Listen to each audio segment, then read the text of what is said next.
This is Noise from the Cranium. My name is Doug, and in this episode I'm going to begin to curate an imaginary series of box sets for one of my favorite Canadian bands, Max Webster. Max Webster released 5 studio albums and 1 live album between 1976 and 1980. Their short career lingers on in my memory. Their live shows were legendary, and their music remains a rich tapestry of sound. They were clever, inventive, and very progressive musically, while the band's lyricist, Pi Dubois, had a knack for creating interesting and often bizarre imagery. He might have been the Canadian Captain Beefheart. Over the last few years, putting together box sets has been honed to a fine art. Some of my favorite artists like Rush, Jethro Tull, King Crimson, XTC, and Bebop Deluxe have released fabulous box sets. What if Max Webster released a box set? Well, they did. But what if Max Webster released a box set that was curated as well as the ones by these other bands? These lavish reissues are chock full of rare performances and career highlights, often including remastered versions of the albums, demos, unreleased songs, and concerts from back in the day. If I had been in charge, I would have curated a series of Max Webster box sets, in keeping with the ones produced by my favorite artists. Here's what my Max Webster boxes would have sounded like.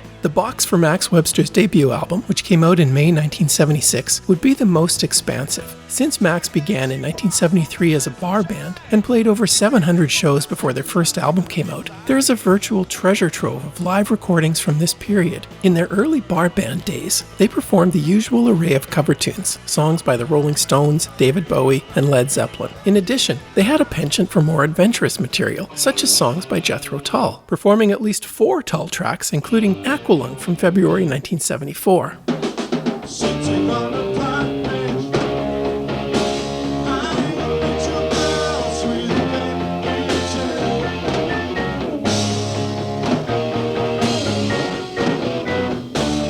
Not surprisingly, they did a couple of Frank Zappa songs as well. In 1973, they performed a version of Zappa's Cletus Auritus Auritus.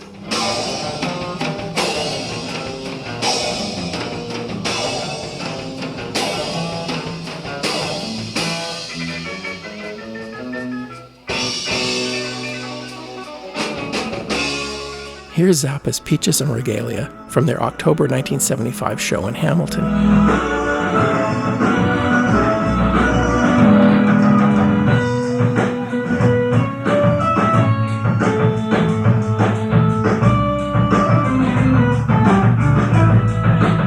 By 1974, the band began transitioning to playing original songs, slowly reducing the amount of cover tunes. By the time their first album was released, they were a tight, honed live act with enough original material to play a couple of sets at a nightclub. In fact, their appearances in late 1976 in Toronto clocked them in at over 2 hours with as many as 26 original songs in their set. Some of these would make it onto future albums, but most would be lost to time if it weren't for this imaginary box set. Here is one of the first original songs written by Max Webster, Analia, taken from a 1973 demo. This was before Terry Watkinson joined and features Jim Bruton on keyboards.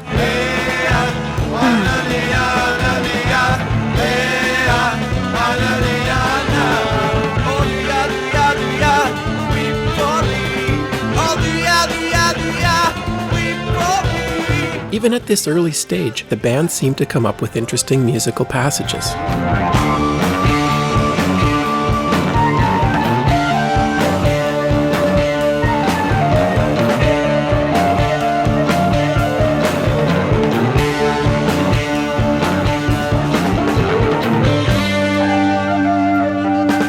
Another early composition, Marmalade Mama, is about a Toronto area prostitute. Marmalade Mama, ain't nothing I need.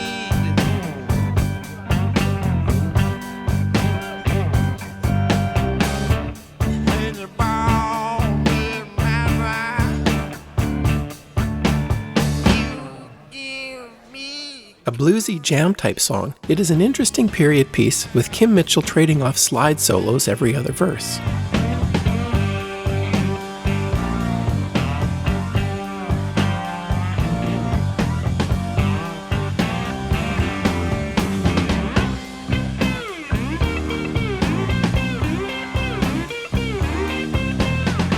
On Don't Be a Moon, Be a Star, Kim channels his inner Frank Zappa.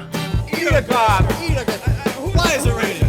Where does it suck? Come in now. Well then, well then, well then, well then, what the hell are you? Don't be a moon, be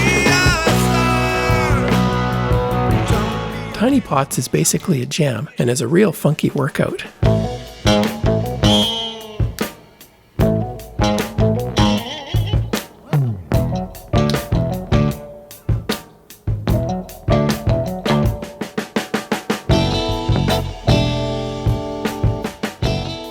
There were a number of original songs that the band played live, but never recorded in the studio.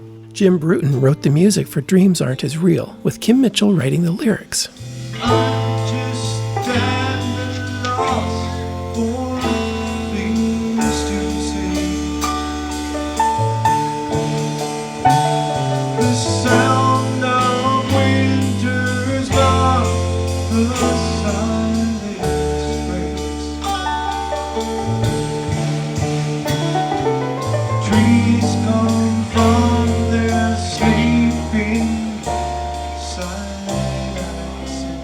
Not too comfortable as a lyricist, Kim eventually employed Pi Dubois to be the main lyricist for the band. I Can Only Tell You is the first song written by Kim and Pi.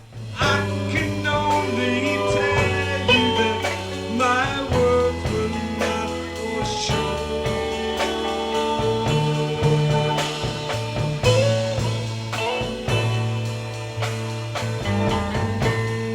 What would happen if we left them left alone?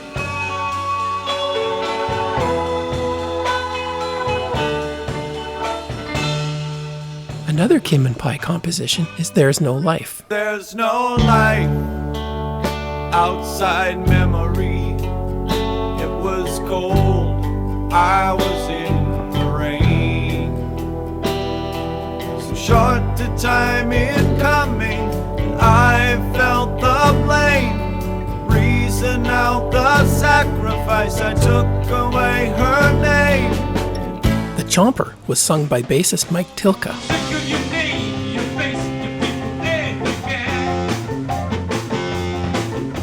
Your ideas, your attitudes, about to drop me on a man.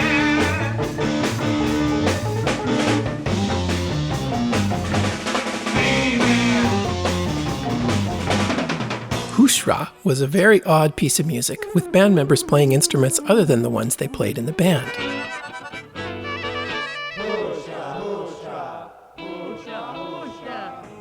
Howdy Doody Boogie was usually a set-ending jam piece. Get you from the howdy-doody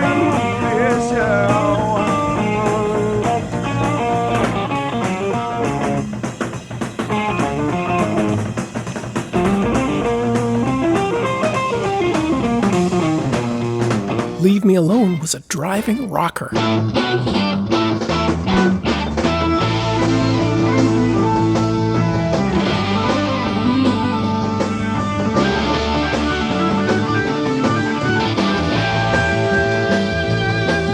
And Sunday Morning Cereal was a Zappa-infused intro for the drum solo. Sunday morning cereal is a morning Chevy Collision crunch. Snotty slime on the wall, even if it freezes. Leave it alone, and while you're eating, sitting in your space, your crunch. That is an absolute wealth of unreleased material that we've uncovered for the box set. Not quite finished with the first installment, I would also include early live versions of songs that made it to the first album, like this version of Here Among the Cats. Mr.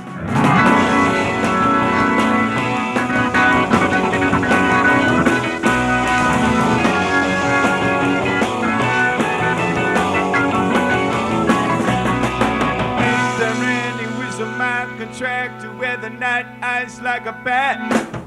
I got cure for the blues, and I got suede rolling rock shoes. Or this early rehearsal of Summer Turning Blue.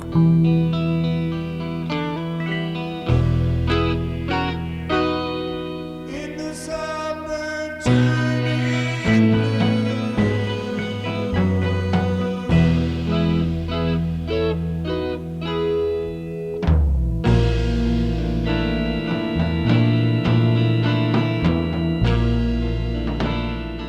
There are also some cool alternate mixes of songs from their debut album, like Coming Off the Moon with different backing vocals.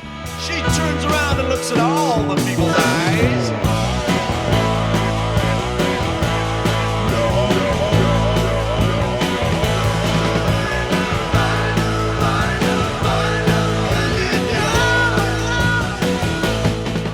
and Blowing the Blues Away, complete with its original ending. Blowing the blues away. Mama, would you like to play? Blowing the blues away.